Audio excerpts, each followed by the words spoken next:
오늘 말씀은 마태복음 22장 23절에서 33절입니다. 마태복음 22장 23절에서 33절 읽습니다. 부활이 없다 하는 사두개인들이 그 날에 예수께 와서 물어 가로되 선생님이여, 모세가 일렀으되 사람이 만일 자식이 없이 죽으면 그 동생이 그 아내에게 장가들어 형을 위하여 후사를 세울지니라 하였나이다. 우리 중에 7형제가 있었는데 마지 장가들었다가 죽어 후사가 없으므로 그의 아내를 그 동생에게 끼쳐두고 그 둘째와 셋째로 7째까지 그렇게 하다가 최후에 그 여자도 죽었나이다. 그런즉 저희가 다 그를 취하였으니 부활 때에 7 중에 네 아내가 되리이까. 예수께서 대답하여 가라사대 너희가 성경도 하나님의 능력도 알지 못하는 거로 오해하였도다. 부활 때에는 장가도 아니가고 시집도 아니가고 하늘에 있는 천사들과 같으니라. 죽은 자의 부활을 의논할진대 하나님이 너희에게 말씀하신 바 나는 아브라함의 하나님이요 이삭의 하나님이요 야곱의 하나님이로라 하신 것을 읽어보지 못하였느냐. 하나님은 죽은 자의 하나님이 아니요 산 자의 하나님이시니라 하니 무리가 듣고 그의 가르치심에 놀라더라. 아멘.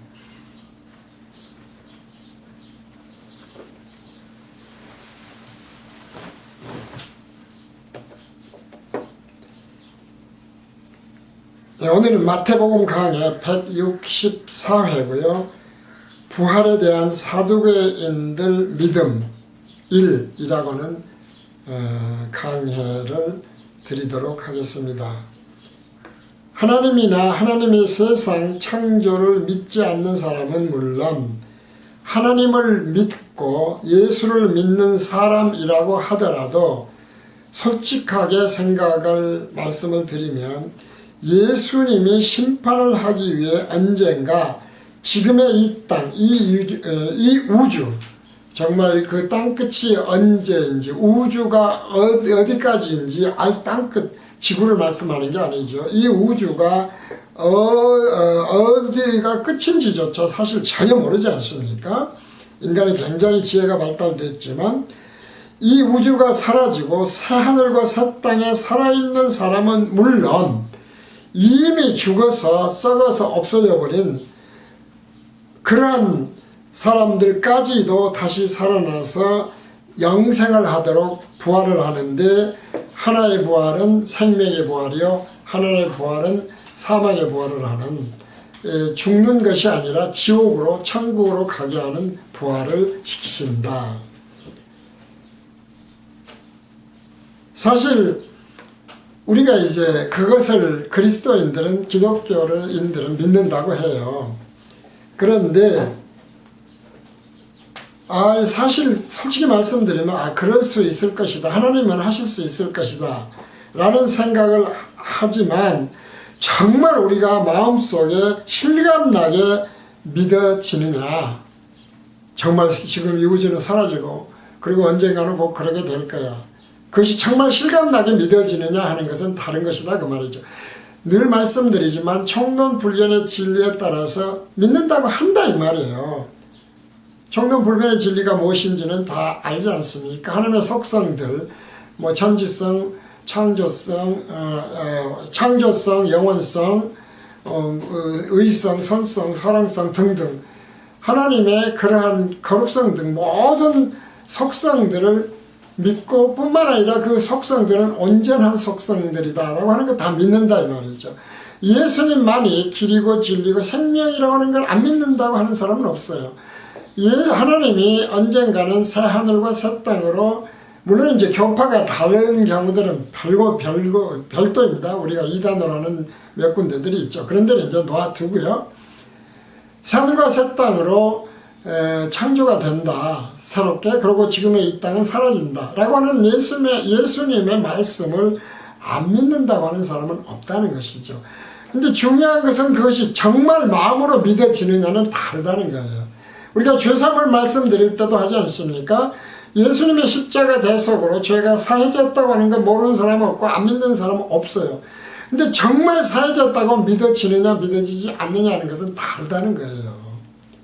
이것이 그래서 너는 죽어야 되고 믿음이 은사라고 하는 것이다 이 말이죠. 무슨 말인가 하나 예를 들어보겠습니다. 왜 그것이 중요하냐면 심판이기 때문에 그래요. 정말 심판이 있다고 생각한다면 우리가 그 준비 안 하겠습니까? 우리가 죽어요. 분명히 죽는 것도 분명하거든요. 그것처럼 명확하게 새하늘과 새 땅으로 지금의 세상이 사라지는 세상이 재창조된다라고 하는 것도 분명히 있다고 한다고 그런다면 우리는 그 준비를 안 할 수가 없다는 이야기죠.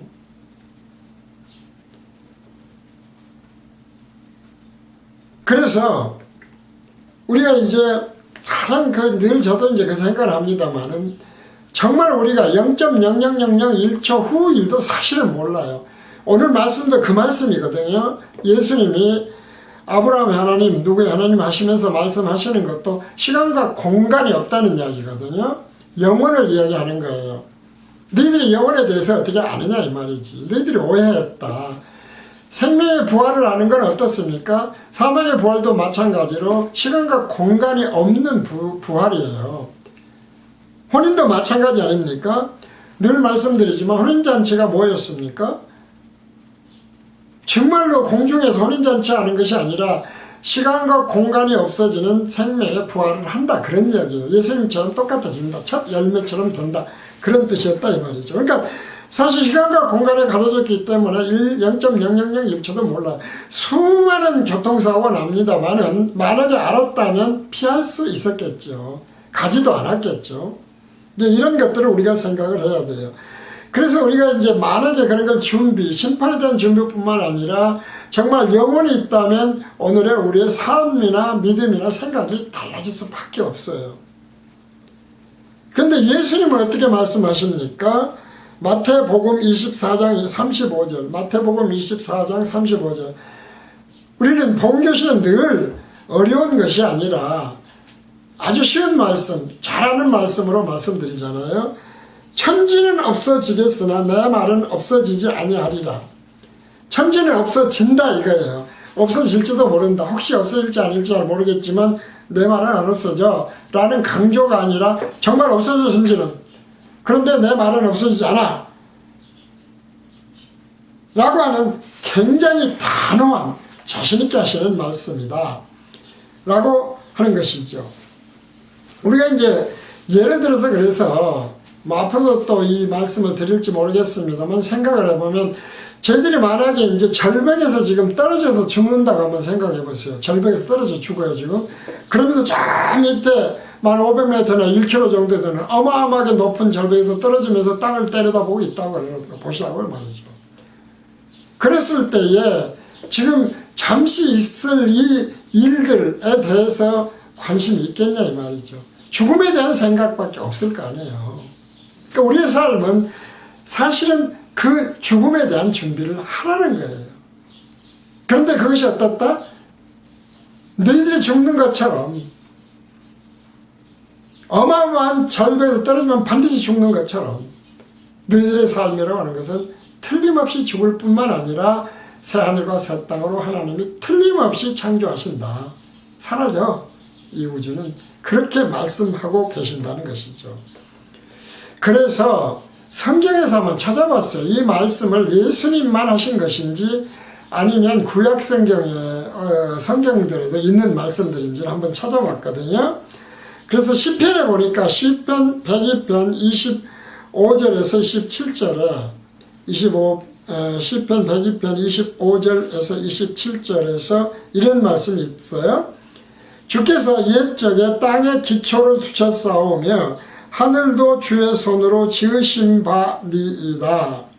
천지는 없어지려니와 주는 영존하시겠고 그것들은 다 옷같이 낡으리니 의복같이 바꾸시면 바뀌려니와 주는 여상하시고 주의 연대는 무궁하리이다.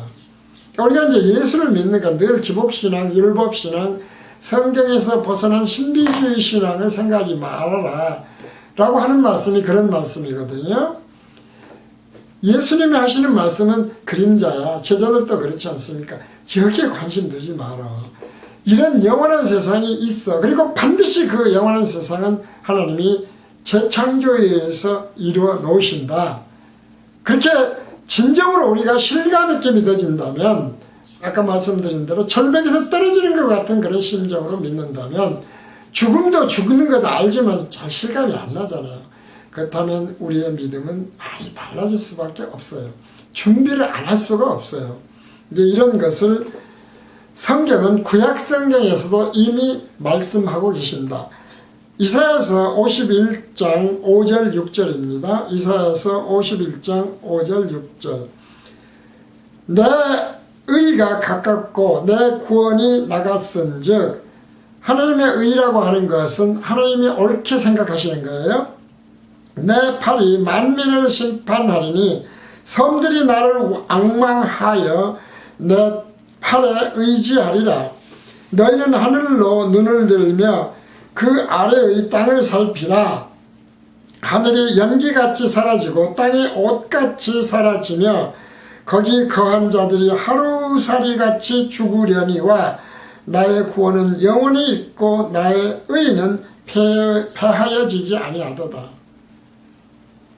하나님이 옳게 여기시는 것은 이 땅이 아니다 이 말이죠. 하루살이 같다는 거예요. 그림자, 늘 말씀드리지 않습니까? 잠시 있다 사라질 연기 같은 것이다 이거죠. 그러니까 우리가 구원이라고 하는 것은 이 땅에 관한 구원을 얘기하는 것이 아니다. 이 땅은 어차피 사라져서 이 땅에서 영생으로 가게 하는, 시간과 공간을 없애주는 것이 구원이다. 그것을 없애줄 수 있는 영원한 몸으로 바꾸게 하는 것이 부활이다. 지금 그런 말씀인 거거든요. 이제 우리가 이제 이런 것을 생각하고 구원에 대한 것을 병에서 고쳐주고, 예수님 물론 병에서 고쳐주셨어요. 그러나 늘 말씀드리지만 그것이 목적이 아닌 그럴 수 있는 능력을 보여주시는 거다. 오늘날에도 이런 일은 많이 일어나죠. 우리의 육신도 고쳐주시고 어려움도 고쳐주시고 다 해요. 그러나 그것은 목적이 아니라니까요. 결국이 아니에요. 그림자예요. 하루살이 같은 거예요. 그래서 우리가 거기에 연연하면은 성장이 없어요. 다시 말해서 성장이 없다 그 말은 그런 믿음에 계속 빠져있다. 거기에 믿습니까? 믿으시기 바랍니다. 라는 식의 아멘하고 있다면 결국 뭐예요? 죽은 영혼이다 이 말이죠. 우리가 거듭나지 못했다고 하는 것을 그런 데에서 분명히 할 수가 있어야 돼요. 시편 102편에 대해서 우리는 어차피 이제 공부하는 곳이니까 복음 교실은요. 말씀을 드리면 시편 101편이나 103편에 보면 다윗의 시라고 표제가 써져 있어요. 다윗의 시. 근데 이 시를 꼭 보면은 다윗이 써놓은 것 같아요. 어려울 때에 주께서 옛적 땅에 기초를 두셨사오며 하늘도 주의 손으로 지으신 바니이다. 이제 이 말씀이 빼놓고 102편을 전체를 쭉 보면은 고통받는 것에 대한 구원에 관한 말씀이 좀 있어요. 시가 있어요. 그래서 다윗은 같은데 표제가 다윗의 시란 말이 없죠. 그래서 이것을 이제 연구를 해보면은 영어 성경에 보니까 A prayer of the afflicted 라고 되어 있거든요. afflicted. A prayer of the afflicted. of the afflicted. A prayer of the afflicted. 혹은 A prayer of the poor. 라고 표지가 되어 있어요. 그러니까 뭐냐면 afflicted란 말이 뭐냐면 고통이거든요. 고통이니까 102편은 고난을 당한 자, 고통을 당한 자의 기도다.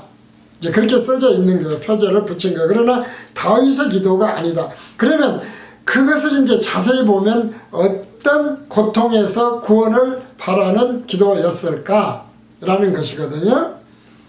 그러니까 이 102편은 우리가 살아가는데 이제 왜 이런 말씀 드리냐면 많은 목사님들이 이 시간에도 마찬가지겠지만 정말 구약에서 기가 막히게 기복신앙에 갖다가 연결 지은 것이 참 많아요. 무슨 율법신앙, 신비주의 신앙 연결하는 것도 쉽지만 정말 기가 막히게 기복신앙에 맞춰가지고 믿으십시오. 믿으시기 바랍니다. 믿으시면 아멘 하시기 바랍니다. 이런 말들을 하잖아요. 그런데 그 말이 아니라는 것이죠. 지금 이 핵심인 25절, 26절, 27절처럼 그 고난이라고 하는 거. 그러니까 지금 어떤 고난을 얘기하냐면 이제 성경학자들은 이것이 바벨론 포로 때 쓴 것일 것이다. 그 말이거든요. 거기에 대해서 구원을 해달라고 했을 것이다. 그러니까 그렇게 생각을 하면서 그렇게 구원을 해달라고 하는 쪽으로 이것을 주석을 하고 그 다음에 설교를 하면은 기복신앙 되버릴 수가 있어요. 그런데 우리가 102편을 정말 자세히 보면은 그런 수준이 지금 아니잖아요. 25절, 26절, 27절을 보면은 이 땅이 사라져버린다 이 말이죠. 그러니까 그런 어마어마한 구원에 관한 이야기를 하는 거예요. 여기서 우리를 구원해 주세요. 여기에서 기복신앙, 율법신앙에 연연하지 않게 해주세요. 이 땅에서 시간과 공간에서 구원해 주세요 라고 하는 것이 원래 이 복음교실은 그렇게 본다 이 말이죠. 복음교실에서는 원래의 목적인 이 시를 쓴 이유는 복음교실에서는 이것이 주제, 테마였다 이렇게 본다는 것이죠. 그래서 어쨌든지 간에 사두개인들이 이제 우리가 잘 아는 대로 다윗 시대의 대제사장들이었던 사독의 후손들을 사두개인이라고 하지 않습니까? 대제사장들의 후손들이에요. 그러니까 사실은 사두개인 대제사장들의 후손들이라면 천지가 언젠가 하나님을 위해 사라진다는 것이나 부활에 대한 믿음이 누구보다도 강한 것이 정상이에요. 그러지 않습니까? 그런데 그래야 마지막 때를 준비할 수가 있죠. 대제사장으로서 죄사함에 대한 것을 집전하는, 대행하는 데니까 그리스도를 대신하는 거니까요. 그런 건데 사두개인들이 부활이 없다고 해버린다는 것이죠. 그렇게 없는 것을 믿었다는 것이죠. 그러니까 당연히 신천신지 시간과 공간은 뭐 지금 요즘이니까 어려운 이야기입니다만은 신천신지 시간과 공간이라고 하는 것에 대해서 당연히 믿지 않게 하지요. 많은 목사님들은 부활에 대해서 믿는다고 해요. 새하늘과 새 땅에 대해서 믿는다고 해요. 그런데 사실 알고 보면 사두개인들이나 다름이 없다는 거예요. 기복신앙에 빠고 율법신앙에 빠고 성경에서 벗어난 신비주의 신앙에 빠는 것은 그렇게 봐버린 거예요. 복음교실은. 그 믿음과 그 믿음 하나님 보시기에는 다름이 없다니까요. 빛이시기 때문에. 그래서 3절에서 23절에서 부활이 없다는 사두개인들이 그날에 예수께 와서 물어가로되 선생님이여 모세가 일렀으되 사람이 만일 자식이 없이 죽으면 그 동생이 그 아내에게 장가들어 형을 위하여 후사를 세울지니라 하였나이다. 우리 중에 7형제가 있었는데 맞이 장가들었다가 죽어 후사가 없으므로 그의 아내를 그 동생에게 끼쳐두고 그 둘째와 셋째와 일곱째까지 그렇게 하다가 최후에 그 여자도 죽었나이다. 지금 왜 이거는 성경을 드는 거예요. 성경. 우리가 왜 자꾸 기복신앙, 율법신앙, 신비주의 신앙이 문제가 있다고 하냐면은 다 성경을 근거로 하니까 문제라니까요. 사두개인들도 정확하게 모세가 알려준 성경을 근거로 하는 거예요. 모세 율법을 근거로 하는 거예요. 근데 예수님은 뭐라고 그럽니까? 오해했다 이 말이죠. 모른다는 것이죠. 그래서 우리가 이제 이런 것들을 다시 말씀드리지만 예수님의 구원은 이 땅에 하루살이 같은 삶에 관한 것을 말씀하는 것이 아니다. 이걸 늘 생각을 해야 돼. 다윗도 마찬가지예요. 하나님의 백성에 대한 구원이라고 하는 것은 다윗이 당하는 그 당시의 고통을 얘기하는 게 그건 그냥 그림자라니까요. 우리 삶이 힘들죠. 인생은 고라고 하지 않습니까? 진리예요. 불교의 진리이기도 해요. 정말 사는 게 다 힘들지 않습니까? 그러나 소망을 어디다 두라는 겁니까? 새하늘과 새 땅, 거기에 소망을 두어야만 준비가 된다는 것이죠. 이제 오늘 강의, 마태복음 강의 164회 부활에 대한 사두개인들 믿음 첫째 1강의를 여기서 마칩니다.